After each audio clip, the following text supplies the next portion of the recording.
बिस्मिल्लाहिर्रहमानिर्रहीम। अस्सलाम वालेकुम। ख़वातीन को हामला करने वाला आबिद करंट पीर जिसने 10 साला बच्ची को भी हामला कर दिया, पर कैसे?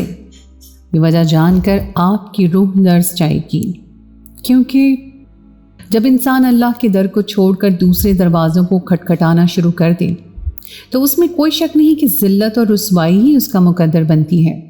आज के इस जदीद दौर में भी बहुत से अनपढ़ और जाहिल लोग अल्लाह को छोड़कर गैर अल्लाह की रस्सी को थाम रहे हैं और उसकी सज़ा उन्हें उसी दुनिया में मिल रही है। मेरी आज की कहानी भी ऐसी ही है, जिसमें 700 औरतों ने अल्लाह को छोड़कर एक पीर बाबा पर तवक्कुल किया और फिर जो हुआ वो जानकर आपके कदमों तले से ज़मीन निकल जाएगी। इस कहानी का इख्तिताम आपको बताएगा कि सीधे और सच्चे रास्ते को छोड़ने का अंजाम क्या होता है। सुबह के 8 बज रहे थे, लेकिन मेरी 10 साला बेटी ने अभी तक बिस्तर नहीं छोड़ा था। स्कूल का वक्त भी निकल गया था। मैं कब से उसे आवाज़ें दे रही थी, लेकिन वो थी कि उठने का नाम ही नहीं ले रही थी। अस्मा, अस्मा बेटा, स्कूल का वक्त निकल गया है, आज फिर कोई नया बहाना होगा। मैं ज़रा तुम्हारी बीमार दादी के साथ मसरूफ़ क्या हो जाऊं? तुम तो फ़ौरन ही स्कूल की छुट्टी कर लेती हो। मैंने अस्मा को हिलाया तो बड़ी मुश्किल से उसने आंखें खोली और अपनी सुर्ख सूझी आंखों से मेरी तरफ देखते हुए कहने लगी, नहीं अम्मा, मेरे सर में बहुत शदीद दर्द है, मेरी तो आंखें भी नहीं खुल रही हैं। वाकई उसकी आंखें तो बहुत ही ज़्यादा सुर्ख हो रही थीं। पता नहीं उसे क्या हो गया था। अक्सर ही वो सर दर्द की शिकायत करती और फिर सारा दिन बिस्तर पर पड़ी रहती। मैं अपनी बीमार सास के साथ इस कदर मसरूफ़ थी कि मुझे अपनी बेटी पर भी तवज्जो देने का वक्त नहीं मिल रहा था। मैंने सख्ती से अस्मा से कहा कि रात फिर तुम देर तक जागोगी, अब्बा का मोबाइल फ़ोन उठा लिया होगा और लगी होगी गेम खेलने। सर में दर्द तो होगा ना जब वक्त पर नहीं सोगी। उसने दोनों हाथों से अपनी कनपट्टियों को पकड़ लिया और कहने लगी, अम्मा, मैंने तो अब्बा के फ़ोन को कई दिनों से हाथ नहीं लगाया, मेरे तो रात में भी इतना ही सर में दर्द था। आपके पास आई तो आप दादी को दवा दे रही थी, फिर मैं अपने कमरे में आ गई। मुझे नहीं मालूम कि सर का दर्द क्यों हो रहा है, मगर अब ये मेरी बर्दाश्त से बाहर है। अस्मा की बात पर मैं भी परेशान हो गई। वाकई वो इतनी लापरवाह तो नहीं थी। 10 साल की उम्र में ही मेरी बच्ची बहुत जिम्मेदार थी और उसके इम्तिहान सर पर थे। ऐसे में तो वो खुद ही पढ़ाई पर बहुत ज़्यादा तवज्जो दिया करती थी, मगर पिछले कुछ दिनों से मैं देख रही थी कि ना ही वो दिल स्कूल से जा रही थी और ना ही उसे पढ़ाई हो रही थी। मैंने उसे आराम का कहा और उसके अब्बा जो दुकान के लिए निकल रहे थे उन्हें बताया कि अस्मा की तबीयत ठीक नहीं है, आज फिर वही सर के दर्द की शिकायत कर रही है। वो कहने लगे, तुम अस्मा को किसी आंखों के डॉक्टर को दिखा लो, हर वक्त किताबों में घुसी रहती है, ऐसा ना हो कि आंखों की कोई तकलीफ़ हो। मुझे भी अस्मा के अब्बा की बात ठीक लगी और मैं दोपहर के 11 बजे उसे करीबी बड़े हॉस्पिटल में ले गई। वहाँ उसका चेकअप हुआ और पता चला कि अस्मा की आंखें बिल्कुल ठीक हैं। डॉक्टर ने ताकत के नुस्खे लिख दिए और हम माँ बेटी वापस घर चले आए। 2 दिन अस्मा के सर का दर्द बिल्कुल गायब रहा और वह दोबारा से अपनी पढ़ाई में मशगूल हो गई। लेकिन तीसरा दिन शुरू होते ही फिर सर का दर्द लेकर तड़पने लगी। उसे इस तरह तड़पता हुआ देखकर मैं बहुत ज़्यादा परेशान हो गई थी। एक तरफ सास की जिम्मेदारी थी और दूसरी तरफ अस्मा के सर का दर्द। हमारे तो हालात भी इतने अच्छे नहीं थे कि मैं बार बार अस्मा को हॉस्पिटल लेके दौड़ती। अम्मा की दवाइयों में वैसे भी बहुत पैसा खर्च हो रहा था। शाम तक अस्मा का सर के दर्द का बुरा हाल हो चुका था और वो ज़ारों कतार रो रही थी। अस्मा के अब्बा दुकान से लौटे तो बेटी की ऐसी हालत देख के घबरा गए और कहने लगे, तुम इसको हॉस्पिटल क्यों नहीं लेकर गई? बच्ची की हालत तो देखो। मैंने उन्हें बताया कि मेरे पास पैसे नहीं थे और डॉक्टर के पास जाने के लिए 1000 का नोट तो लाजमी हाथ में होना चाहिए। अस्मा के अब्बा सोच में पड़ गए, फिर कहने लगे, यहाँ से थोड़ी दूर एक बड़ा सरकारी अस्पताल है, तुम अस्मा को कल सुबह ही लेकर जाओ, यकीनन वहाँ भी अच्छा ही इलाज होता होगा। मुझे सरकारी अस्पतालों के नाम से चिढ़ थी, लंबी लंबी लाइनें और डॉक्टरों का रवैया।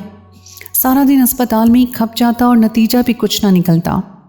लेकिन मजबूरी थी कि उस वक्त इसके सिवा कोई चारा नहीं था। वो सारी रात अस्मा ने जागते हुए गुजारी थी। उसके चेहरे पर ज़माने भर की थकन थी, इसलिए मैं अगले ही दिन अस्मा को अस्पताल ले गई। इतनी लंबी लाइन लगी हुई थी कि 100 के बाद हमारा नंबर था। मुझे तो यहाँ बैठे ही घबराहट हो रही थी। बस औलाद की खातिर में बैठी हुई थी और फिर मेरे बराबर बैठी औरत ने सर से पांव तक अस्मा को देखकर कहने लगी, तुम कहाँ इतनी छोटी बच्ची को लेकर अस्पतालों के धक्के खा रही हो? इसकी तो आंखें बता रही हैं कि ये बीमार नहीं है, बल्कि किसी झपेटे में आ गई है। बच्चियां स्कूल जाती हैं, दावतों में जाती हैं, बाल खुले रख लेती हैं, इसकी वजह से अक्सर ऐसी ही हालत होती है। तुम कहाँ खामखा डॉक्टर के पास चली आई हो? इसे किसी अच्छे पीर बाबा को दिखाओ, ये डॉक्टर तो देखना कागज़ भर के टेस्ट लिख देंगे। उस औरत की बात सुनकर मैं मज़ीद परेशान हो गई। वाकई अस्मा के बाल बहुत लंबे और खूबसूरत थे, और जब से वो अंजुम खाला की बेटी की शादी से आई थी तब से ही उसके सर का दर्द बहुत ज़्यादा बढ़ गया था। मेरे दिल में तरह तरह के वसवसे आ रहे थे। उस औरत ने बातों बातों में मुझे आबिद करंट पीर बाबा के बारे में बताया। वो शायद उनकी बहुत बड़ी मुरीदनी थी, क्योंकि जिस इज्जत और अकीदत से उनका नाम ले रही थी, मैं भी गौर से उसकी बातें सुनने लगी थी। वो बता रही थी कि उसकी भतीजी को भी ऐसी ही कोई तकलीफ़ थी, और फिर डॉक्टरों ने बहुत सारे टेस्ट लिख दिए, तो उसके भाई ने टेस्ट करवाने के बजाय अपनी बेटी को आबिद करंट पीर को दिखाया। बस फिर क्या था, 40 दिन का इलाज हुआ और बच्ची पूरी तरह सेहतयाब हो गई। आज मेरी भतीजी एक बेटी की माँ भी बन चुकी है और माशाअल्लाह बड़ी ही अच्छी ज़िंदगी गुजार रही है। लगता ही नहीं है उसे कभी कोई बीमारी भी थी। मेरी मानो तो तुम भी अपनी बच्ची को वहीं ले जाओ। ये कहकर उसने पर्स में से एक कार्ड निकाला और मेरे हाथ में रख दिया। मैं आज तक कभी ऐसी किसी जगह नहीं गई थी, इसलिए मैंने खामोशी से वो कार्ड अपने पर्स में रख लिया। क्योंकि मेरा नंबर भी आ चुका था और सुबह 8 बजे से लाइन में बैठी दोपहर के 3 बजे जाकर मेरी बारी आई थी। वाकई जब मैं अस्मा को लेके डॉक्टर के पास गई तो चेकअप करके उन्होंने कागज़ पर बहुत सारे टेस्ट लिख दिए और कहने लगे कि बच्ची के दिमाग के सारे टेस्ट होंगे। ये सुनकर मुझे गुस्सा आ गया। डॉक्टर ने ना कोई दवाई दी थी और ना ही खुलकर कुछ बताया था। बस ढेर सारे टेस्ट का अनबार लिखकर मेरे आगे रख दिया और हर टेस्ट के लिए उतनी ही लंबी लाइन लगानी थी। मैंने अस्मा का हाथ पकड़ा और घर वापस चली आई, क्योंकि सांस के खाने का और वक्त दवा का हो चुका था और अब ये सारा मामला कल पर जाना था। मैं हद से ज़्यादा थक चुकी थी कि अकेली जान क्या क्या देखती। सालों से सांस की बीमारी को झेल रही थी और अब अस्मा के इस दर्द ने मेरी ज़िंदगी मुश्किल कर दी थी। थकन ने मुझे चिड़चिड़ा किया तो मैंने गुस्से में अस्मा से कहा कि हर वक्त दर्द की रट लगाने के बजाय दूसरे कामों में भी ध्यान दिया करो। जितना सोचोगी उतना दर्द होगा। इस उम्र में कोई दर्द नहीं होता। हम तो इस उम्र में खुले मैदानों में खेला करते थे। वो बेचारी मेरे लहजे की चिड़चिड़ाहट देखकर खामोशी से अपने कमरे में चली गई और मैं अपनी सास के कामों में मसरूफ़ हो गई। रात जब अस्मा के अब्बा आए तो मैंने टेस्टों का पर्चा उनके आगे रखा और साफ कह दिया कि मेरी तो इतनी हिम्मत ही नहीं बची कि मैं ऐसी लंबी लंबी लाइनें लगाऊं और फिर घर आकर भी मुझे ढेरों काम करने होते हैं। अब आप ही देखें कि क्या करना है। इतने टेस्ट देखकर अस्मा के अब्बा भी परेशान हो गए और हम दोनों ही ज़्यादा पढ़े लिखे नहीं थे, इसलिए ये जान ना सके कि डॉक्टर ने क्या लिख कर दिया है। फिर अस्मा के अब्बा ने अगले दिन कुछ प्राइवेट हॉस्पिटलों से पता किया तो वो लाखों के टेस्ट थे। हम दोनों ही मियाँ बीवी बहुत ज़्यादा परेशान थे, क्योंकि अस्मा के सर का दर्द था कि ख़त्म ही नहीं हो रहा था। फिर हमारी गली के नुक्कड़ वाले मकान में महफिल मिलाद की तकरीब हुई तो मजबूरन मुझे वहाँ शिरकत के लिए जाना पड़ा और वहीं मैंने दोबारा आबिद करंट पीर का जिक्र सुना तो मैं चौंक उठी। वहाँ भी एक औरत बड़ी ही अकीदत से आबिद करंट पीर का जिक्र कर रही थी और बता रही थी कि वो पीर इतना पहुँचा हुआ है कि बड़ी से बड़ी बीमारियों को भी चुटकियों में ठीक कर देता है। मैंने जल्दी से अपने पर्स पर हाथ मारा तो मुझे वो कार्ड मिल गया जो उस दिन अस्पताल में उस औरत ने दिया था। मैं अपनी परेशानियों में वो औरत और उसकी सारी बातों को भूल चुकी थी, लेकिन यहाँ आने के बाद मेरे दिलो दिमाग में हलचल मच गई थी। कुछ तो ऐसा ज़रूर था कि ये औरत भी उसकी तारीफ़ों में ज़मीन आसमान के कलाबे मिला रही थी। और फिर वहाँ मौजूद 1-2 औरतों ने भी उस पीर बाबा की बहुत ही तारीफ़ की। महफिल मिलाद ख़त्म हुई तो मैं एक नई सोच लेकर घर वापस लौटी कि क्यों ना मैं अस्मा के इतने टेस्ट करवाने के बजाय उसे आबिद करंट पीर के पास ले जाऊं। क्या पता खुदा ने उसके हाथ में शफा रखी हो। वैसे भी आजकल के डॉक्टर्स तो ज़रा सी बात पर टेस्ट करवाते हैं और यही बात मुझे बहुत बुरी लगती थी। हमारे ज़माने में तो ऐसा कुछ नहीं होता था। मैं घर पहुंची तो अस्मा अपनी दादी के पैरों में सर रखकर ज़ारों कतार रो रही थी और बस एक ही बात दोहरा रही थी कि मेरा सर फट जाएगा, मुझे बहुत दर्द है, ऐसा लगता है जैसे कोई हथौड़ा मार रहा हो।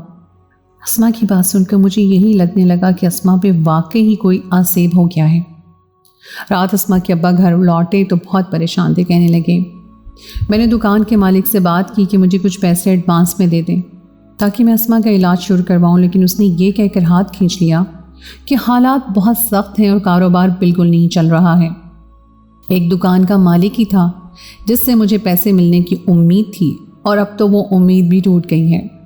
समझ नहीं आता क्या करूं।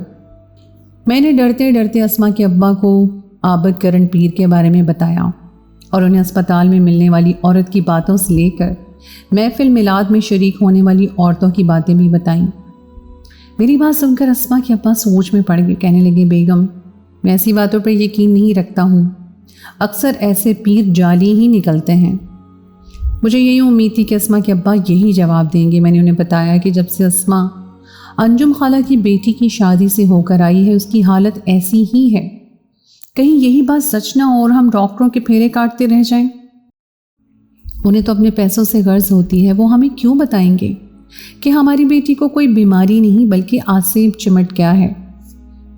औरतों ने बताया है कि बाबा सिर्फ आसेब का नहीं बल्कि बीमारियों का भी इलाज करते हैं। अगर अस्मा को कोई बीमारी होगी तो वो उसकी भी दवा दे देंगे। ये सुनकर अस्मा के अब्बा कुछ राज़ी हो गए और फिर मैंने उन्हें नरमी और मोहब्बत से कायल कर ही लिया। बेटी का मामला था इसलिए वो खुद भी बहुत परेशान थे। आबिद करण पीर बाबा शहर के वस्त में एक छोटे से इलाके में बैठते थे।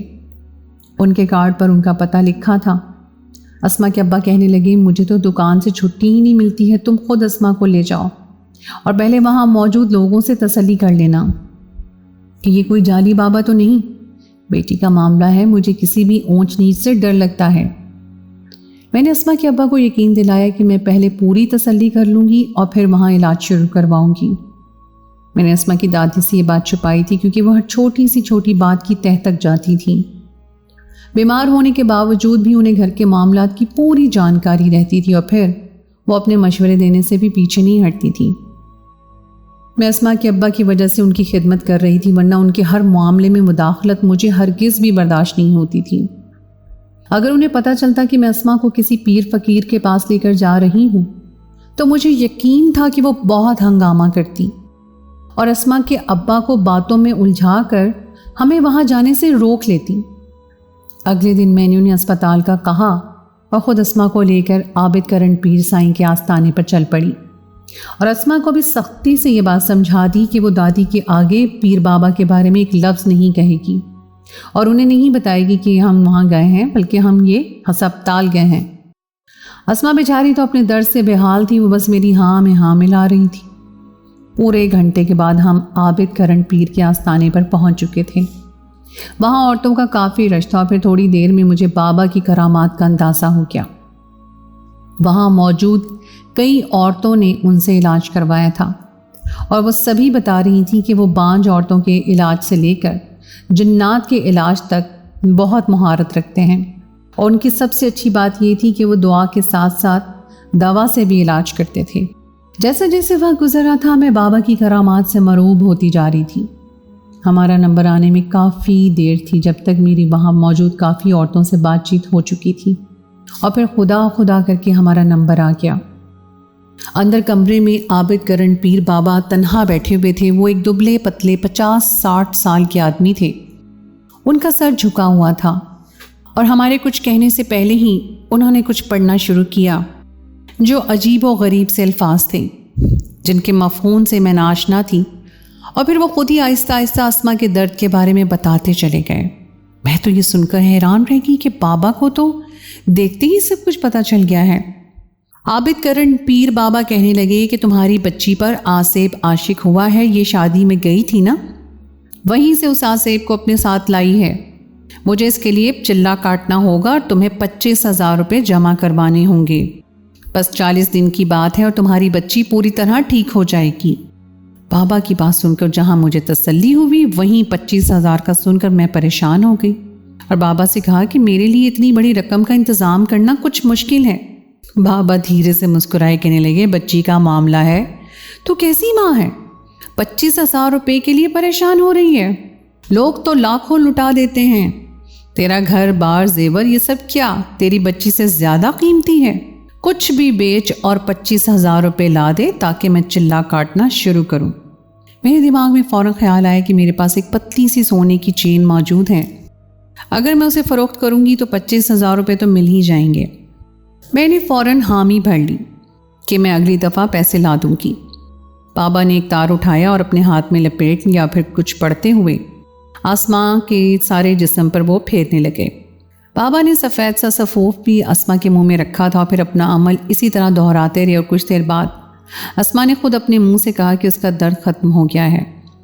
ये सुनकर तो मैं बहुत खुश हुई कि पहली ही दफ़ा में अस्मा को बहुत आराम आ गया था। बाबा ने 2 दिन बाद ही हमें दोबारा आने को कहा और हमें वापस भेज दिया। साथ ही थोड़ा सा सफ़ूफ भी दिया और कहा कि जब भी अस्मा के सर में दर्द हो मैं उसे ये सफ़ूफ खिला दूँ। 2 दिन मैंने ऐसा ही किया और वाकई ही सफ़ूफ खाते ही अस्मा का दर्द चुटकियों में गायब हो जाता और वो सुकून की नींद सो जाती। मुझे बहुत तसल्ली हो गई थी। मैंने अपने शौहर को बिना बताए सोने की चेन भी फ़रोख्त की और 2 दिन बाद अस्मा को लेकर दोबारा पहुंच गई। इस बार बाबा ने मुझे अंदर ना बुलाया, कहने लगे कि चिल्ला काटने के लिए सिर्फ अस्मा का होना बहुत ज़रूरी है। मैं बाहर ही अस्मा के इंतज़ार में बैठी रही और पूरे 2 घंटे के बाद बाबा ने मुझे अंदर बुलाया और कहने लगे कि तेरी बेटी का इलाज जल्दी हो जाएगा। आज ही मैंने आसेब को इस कदर मार लगाई है कि आइंदा वो जल्दी तेरी बेटी पर आने की जुर्रत नहीं करेगा। जब भी उसे दर्द हो तो सफ़ूफ खिला देना और अगले हफ्ते फिर ले आना। मैंने बाबा के हाथ में 25,000 रखे और अस्मा को घर चलने के लिए कहा, लेकिन उसके लिए तो खड़ा होना ही मुश्किल हो रहा था। बड़ी मुश्किल से मैंने उसे पकड़कर खड़ा किया। बाबा कहने लगे कि बच्ची को ज़रा तकलीफ़ होगी क्योंकि मैंने आसेब को जो मार लगाई है उसका असर इसके वजूद पर हुआ है, लेकिन इस वक्त ये तकलीफ़ उठाना इसके लिए बहुत ज़रूरी है। मैंने बाबा का शुक्र अदा किया और अस्मा को बड़ी मुश्किल से संभालते हुए घर ले आई। वो बिल्कुल गुमसुम थी। मैंने उसे बिस्तर पर लिटाया और वो सफ़ूफ उसके मुंह में रखा तो वो थोड़ी देर में सो गई। अब हमें पूरे 1 हफ्ते के बाद जाना था, लेकिन ये हफ्ता अस्मा ने बहुत ही अजीब तरह से गुजारा था। वो सारा वक्त अपने कमरे में बैठी रहती और मैं उसे कुछ पूछती तो वो कोई जवाब ना देती। 1 हफ्ते बाद मैं अस्मा को बाबा के पास लेकर गई और फिर उन्होंने पहले की तरह ही चिल्ला काटा, लेकिन इस दफ़ा अस्मा के जिस्म पर मुझे काफ़ी नील नज़र आए थे। बाबा ने बताया कि मैंने आसेब को मारा है और इसीलिए उसके वजूद पर नील नज़र आ रहे हैं, लेकिन दरअसल ये नील आसेब को लगे हैं। इस दफ़ा अस्मा की हालत पहले से ज़्यादा ख़राब थी। मैंने सोचा कि अस्मा को उसकी दादी से छुपा कर उसके कमरे में पहुंचा दूंगी, लेकिन मेरी बदकिस्मती थी कि वो सहन में ही चारपाई डाले बैठी थी और जैसे ही हम घर में दाखिल हुए तो उन्होंने अस्मा को अपने पास बुला लिया। अस्मा के वजूद पर पड़े नीलों पर जैसे ही दादी की नज़र पड़ी तो उन्होंने फ़ौरन ही सवाल जवाब शुरू कर दिए और अस्मा को सीने से लगाए पूछने लगी कि ये डॉक्टरों ने क्या कर दिया है। अस्मा को अपनी दादी से बहुत मोहब्बत थी, इसलिए जैसे ही उन्होंने मोहब्बत से अस्मा को सीने से लगाया तो वो फूट फूट कर रो पड़ी और अपनी दादी को जो बात उसने बताई वो सुनकर मेरे सर पर आसमान गिर पड़ा। मैं सोच भी नहीं सकती थी कि हकीकत इस कदर भयानक हो सकती है। आबिद करंट पीर बाबा ने उसको अपनी ज़्यादती और हवस का निशाना बनाया था और ये नील उसकी ज़्यादती की गवाही दे रहे थे। अस्मा ने उस कमरे में बीती रुदात सुनाई, जिसे सुनकर मैं शर्म से ज़मीन पर पड़ गई और उसकी दादी ने तो अपना सर पीट लिया और मुझे कोसने लगी। मुझे क्या मालूम था कि हम पर ऐसी क़यामत गुजर जाएगी। अस्मा की दादी रोते हुए कहने लगी, बहू तूने मुझसे ये छुपा के क्यों किया? मैंने अपने बाल धूप में सफ़ेद नहीं किए। अगर मैं किसी मामले में कुछ कहती हूँ तो तुम लोगों की भलाई के लिए ही कहती हूँ। नान मुझे ऐसे 2 नंबर फ्रॉडियों का बहुत अच्छी तरह इल्म है। देख तो अस्मा की इज्जत ही लुटवाई है, अब मेरे पास बचा क्या है। अस्मा के अब्बा भी किसी काम से घर लौटे तो उन पर भी ये बात सारी खुल गई। वो तो सदमे में आ गए और फिर मेरे लाख मना करने के बावजूद भी उन्होंने पुलिस में रिपोर्ट दर्ज करवा दी। उनका कहना था कि हमारी बच्ची की इज्जत लुट गई है, मैं दूसरों की बच्चियों को लुटने से बचाना चाहता हूँ। पुलिस ने आबिद करंट पीर बाबा को गिरफ्तार किया और पता चला कि वहाँ मौजूद सारी औरतों को वो अपनी तारीफ़ों के पुल बांधने के लिए पैसे देता है और वो औरतें जो यहाँ वहाँ इस बात की करामात के किस्से गाती हैं वो सब भी इससे अपने पैसे वसूल करती हैं।